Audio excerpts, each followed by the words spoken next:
evening, everyone. Welcome back once again to Vicious Rants. And of course, I'm your host, your YouTube Messiah, and often imitated, never duplicated superstar Tim Vicious. And we're going to be going over Raw this week. It was in Greenville, South Carolina. Now, not gonna lie, it was kind of like hit and miss, and this was the go-home Raw to Extreme Rules following up on Sunday. So, I mean, the first half was good, but it was like, not to give spoilers, because, okay, well, you know, I said before, we don't talk about promos unless it's something significant in the show, but this was honestly just, they did a segment with Alexa Bliss and Bayley to build up their Vince Russo booked match of, bro, it's simple, bro. They're going to have a Singapore cane on a mat, bro. That's what they're going to do, bro. You know, a Vince Russo match. It's a Singapore cane on a pole match. But you know, Alexa Bliss wound up did a Bayley This Is Your Life thing, and it was completely mocking her in every which way. Booker T said it best on air, saying, "This is hard to watch." No better way to describe that segment. You know, it was like after that it was big mushroom cloud. But yeah. Anyways, Raw started out with Miz TV, Miz and Maryse coming out, hyping up his match on Sunday with Dean Ambrose, with the stipulation of, with Miz versus Ambrose for the Intercontinental title, with the stipulation of, if Ambrose is disqualified for whatever reason, Miz will become champion. So, Ambrose does not have champion's advantage, and honestly, I don't know, this could just be me and my kind of thinking, but I think the idea of having that is having the champion's advantage kind of thing for DQs is kind of gone passe. I mean, nowadays you can have, like, nowadays with heels and faces, you got faces doing heel-like moves as well as the heels. I mean, you should have DQs be DQs, and if somebody kicks me in the balls to go and get out of a match, you know, I should get, you know, I shouldn't have to get screwed out of winning the title just because they wanted to take a cheap shot. I don't know, but that's just me and my thinking on it. But either way, Miz hyping up this show, hyping up his match, and then brings out his guests for Miz TV, Cesaro and Sheamus. They talk about on how they're here, they were all set and primed to win their titles back at Mania, and then the Hardys wound up coming out of nowhere and wound up surprising everyone. Sheamus hit the nail on the head though, saying, you know, these fans, they were cheering for my friend here, Cesaro. They were cheering for him. And then, once the Hardys came, forgot him. You know, and as a fan myself, I will admit, sometimes we do get a little fickle, you know? Sometimes we do get so caught up with the new shiny toy, we tend to forget about the news, about the stuff that we've had. You know, but that happens to the best of us. Either way, though, they wound up talking about, hyping up on how they were having their match, and I'm just hoping that at some point Matt Hardy makes a joke saying that they're going that their cage match will be in a it will be in a dilapidated steel cage or something like that, you know. But either way, Ambrose comes out. He goes all the way up to in front of the ring, starts talking smack on them all, and then says, you know, I may be crazy, but I ain't stupid. And then takes a few steps back, out come the Hardys. They proceed to clear then all three run into the ring. They proceed to clear it, go cue to commercial, they come back. We got Hardys and Ambrose going against Sheamus, Cesaro, and Miz. And I'm not going to lie, the idea of the Hardys and Ambrose actually kind of worked well together, you know? And, you know, now Matt, he was for the first half the team's punching bag, and you know, I'm really kind of hoping that at some point, hoping at some point that even if Matt can't use his broken gimmick, he can find some kind of way to alter it to make it something entirely different altogether. But either way, you know, it was nice, good kind of feel for the match. Ambrose wound up getting a hot tag in, started clearing house left and right, and then Ambrose wound up becoming a punching bag. Heels were pretty much in control for a majority of this whole match, but Hardy's wound up, I forget which one, yeah, it was Matt. Matt wound up getting back in there, started help clearing house, and then match came to an end. Matt tagged in Jeff, hit the twist of fate. Jeff did the swanton, got the 1, 2, 3. That was that. Now, so as far as with Hardys and Sheamus and Cesaro, honestly, I'm thinking that the Hardys are going to win on that match. As far as with Miz and Ambrose, I got to go with Ambrose just because as far as best memory serves, anytime that type of a stipulation is in a championship match, has been made in a championship match, it's never benefited the heel. You know? Now, either way, next matchup we got, it was the piss break of the night. And I'm referring to match-wise, not segment-wise, because if it was segment, then that Alexa Bliss one I said earlier would have got it. Either way, the piss break of the night was Elias Samson going up against local jobber number 443. And yeah, that was it. Next matchup, we got triple threat match. Finn Balor, Samoa Joe, Bray Wyatt. This was, your humble host's opinion, the match of the night. And this just real good feel everywhere, all over. You know, normally in a triple threat match, you normally have like a guy who feels like you're like a third wheel, like, why are you here?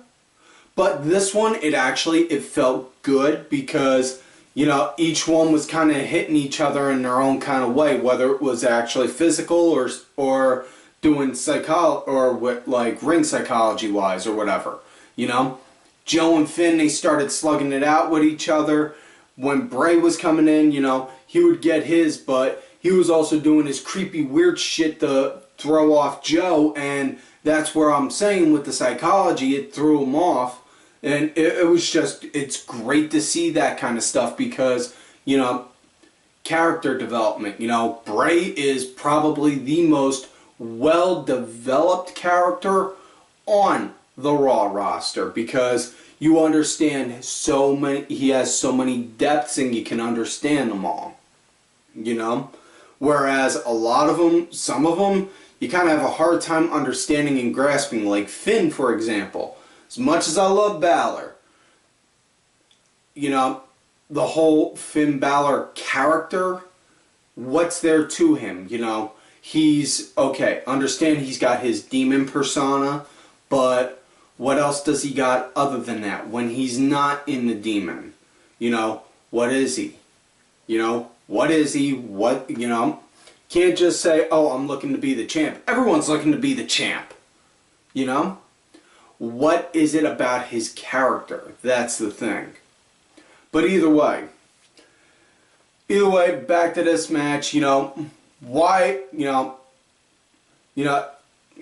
like I said, this match had really great amount of physicality by all guys, you know, wound up, you know, no, they did a Tower of Doom spot, which normally with the Tower of Doom, you're like, but this one, it was actually, I don't know, this one, it just seemed kind of nice. It was like nice and fluid to me. But either way, match wound up coming to an end when Balor started picking up some momentum.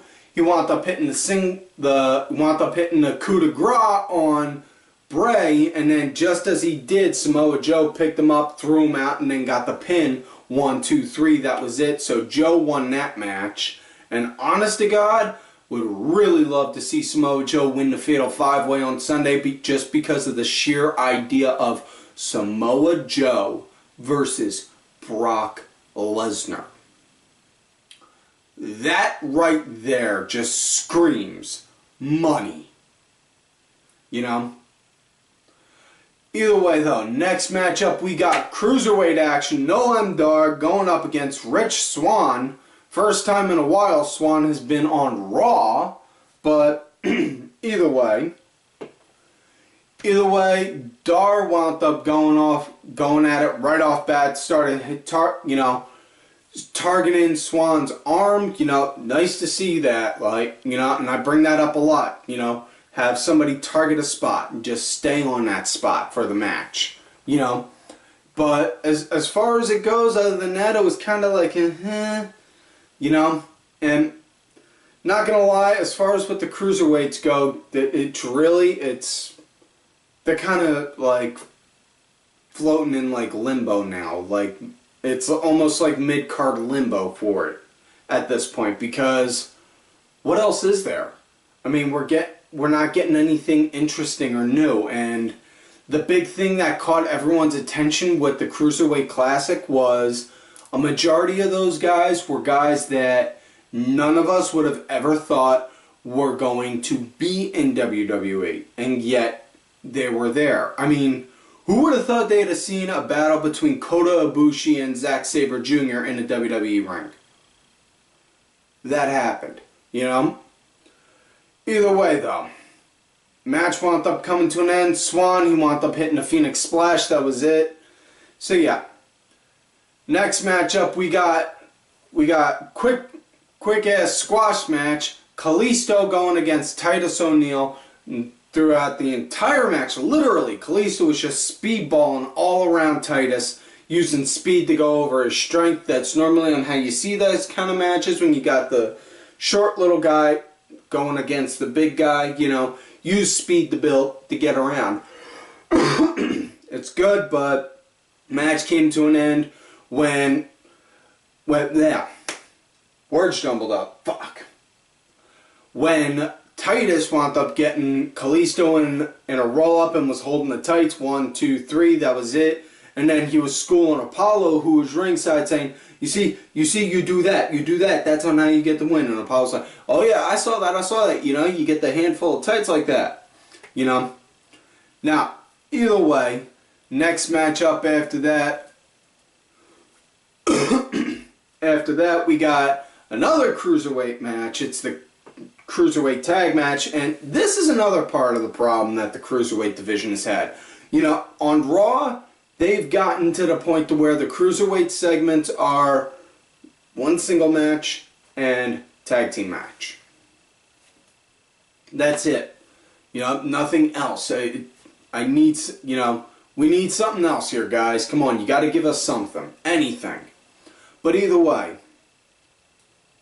it was Aries and Gallagher versus Perkins and Neville.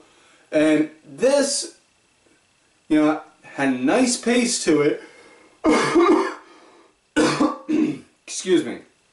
This had a nice pace to it, but Gallagher wound up pretty much being the team punching bag for a good bit.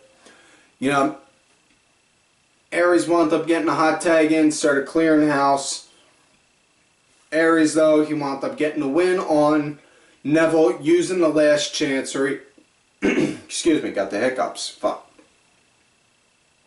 Wound up hitting the last chancery on Neville. Neville tapped out. Now, since they got a submission match on Sunday, seeing as on how Aries is walking in there strong with the win, I don't know, could go either way on that one, because they could have, because as much as I don't like Aries, he is better off as the hunter as opposed to the hunted, But either way, next up, main event of the night now, it was Seth Rollins, Roman Reigns. We've seen these guys go at it before time and time again. These guys do got good chemistry, though. You got to give them that. Whether you love or hate them, you gotta admire and respect that much on them. But this, it had nice, good back and forth feel to it. Nice start, And now Roman, he started picking up momentum as the match went on. And he was dominating, using power over Seth, which was good to see. Seth started picking up some comeback, getting the shots in on him, you know, quick power moves, high flying, things like that, powering over him as best as he could. And then, but match wound up coming to an end. Roman wound up hitting a spear, got the 1, 2, 3. That was it. So that is the show for the evening. Now normally you hear the music right here before I go into the shout outs in the end. However, starting earlier this week, I am proud to announce me and two guys I consider brothers more so than friends.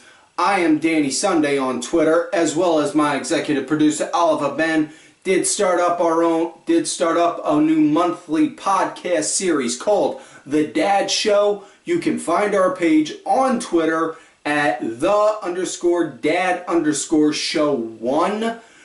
Info on the episode will also be in the description box. And that is now it for this week's show, folks. So, please do not forget to like the video, subscribe to the channel, go back, watch some of the other episodes. Make sure you also check out the Dad Show as well. Details on that are in the description. And do not forget to follow all of these cool-ass cats right here on the Twitter, Axel Mulligan. Make sure y'all check out Axel's newest project, Wrestling Review. They go over British and European wrestling. Newest one they went over, I believe, was Progresses, That's the Super Strong Style, Sunday Segway, Symphony Sabrina, Cranky Asshole, Aaron _Deborah, my executive producer Oliver Ben, who provided the music. Make sure y'all check out his music. It's on iTunes, Spotify, and such. Details are also in the description. Also, do not be afraid to hit him up for one of these Ollie Ben shirts. Show some support to him. As well as my client, Rants Bitch Forever. And, folks, like I always tell y'all, you love me great, you hate me. Fuck you.